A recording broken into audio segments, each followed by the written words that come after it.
সারা দেশে আইন শৃঙ্খলা বাহিনী আমাদেরকে নিরাপত্তা দিয়েছেন, সেজন্য আপনাদেরকে ধন্যবাদ জানাই।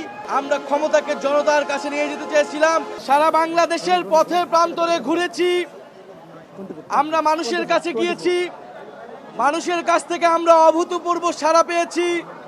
আপনারা দেখেছেন বিভিন্ন জেলায় জনস্রোত নেমে এসেছিল জাতীয় নাগরিক পার্টি এবং অভ্যুত্থানের নেতৃবৃন্দদের কথা শোনার জন্য, তাদের সাথে কথা বলার জন্য।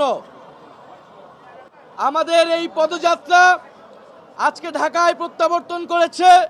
৩রা আগস্ট শহীদ মিনারের সমাবেশের মাধ্যমে এই পদযাত্রার আনুষ্ঠানিক সমাপ্তি ঘটবে এবং আমরা বলেছি ৩রা আগস্ট এর মধ্যে আমরা জুলাই সনদ এবং জুলাই ঘোষণাপত্রের বাস্তবায়ন দেখতে চাই এবং ৩রা আগস্ট আমরা জাতীয় নাগরিক পার্টির ইশতেহার ঘোষণা করব। এই জুলাই পদযাত্রা সফল করতে সারা বাংলাদেশের জাতীয় নাগরিক পার্টির নেতৃবৃন্দ অক্লান্ত পরিশ্রম করেছেন। জাতীয় নাগরিক পার্টির সাথে জাতীয় যুব শক্তি, গণতান্ত্রিক ছাত্র সংসদ, জাতীয় শ্রমিক উইংয়ের নেতৃবৃন্দ কাজ করেছেন।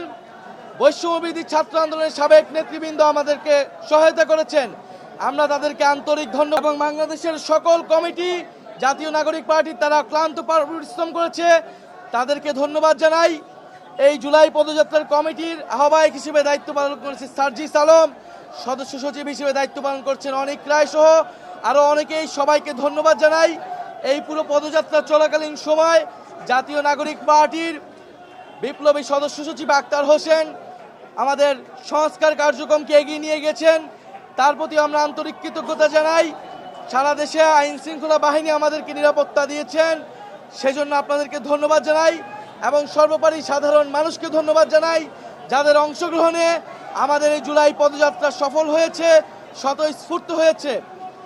আজকে রাতে আমরা ঢাকায় প্রত্যাবর্তন করেছি। আমরা 1 জুলাই আমরা রংপুরে আবু সাঈদের কবর জিয়ারতের মাধ্যমে শুরু করেছিলাম। আজকে রক্তস্নাত সাভারের বাইপলের আমরা পথসভা করে ঢাকায় প্রত্যাবর্তন করেছি। ইনশাআল্লাহ ৩রা আগস্ট আপনাদের সাথে দেখা হবে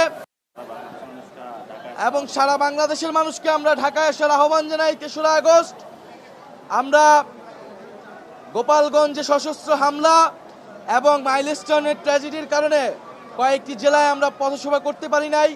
আমরা 5ই আগস্ট পরবর্তী সময় সেই সকল জেলায় আমরা জেলা সমাবেশ করব। ইনশাল্লাহ 64টি জেলায় আমাদের পদার্পণ হবে এবং জনগণের কাছে যাওয়ার এই কর্মসূচি আপনাদের অব্যাহত থাকবে। আপনারা মিডিয়া ভাইয়েরা, বোনেরা যারা আমাদেরকে সহযোগিতা করেছেন, আমাদের সাথে ছিলেন বা ঢাকায় থেকেও যারা কাভারেজ দিয়েছেন, তাদেরকে আন্তরিকভাবে ধন্যবাদ জানাই।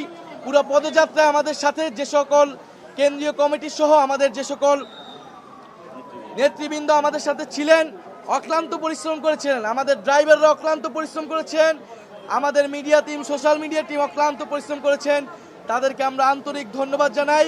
ইনশাল্লাহ জাতীয় নাগরিক পার্টির যে উত্থান এই জুলাই পদযাত্রার মধ্য দিয়ে হলো, আমাদের যে অভিজ্ঞতা হলো, ইনশাল্লাহ এই অভিজ্ঞতা জনগণের রাজনীতি করার জন্য আমাদেরকে এই অভিজ্ঞতা কাজে দিবে।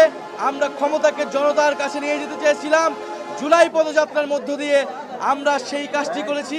ইনশাল্লাহ গণ অভ্যুত্থানের আকাঙ্ক্ষা অনুযায়ী নতুন বাংলাদেশের, বৈষম্যহীন গণতান্ত্রিক বাংলাদেশের আকাঙ্ক্ষায় জাতীয় নাগরিক পার্টি কাজ করে যাবে।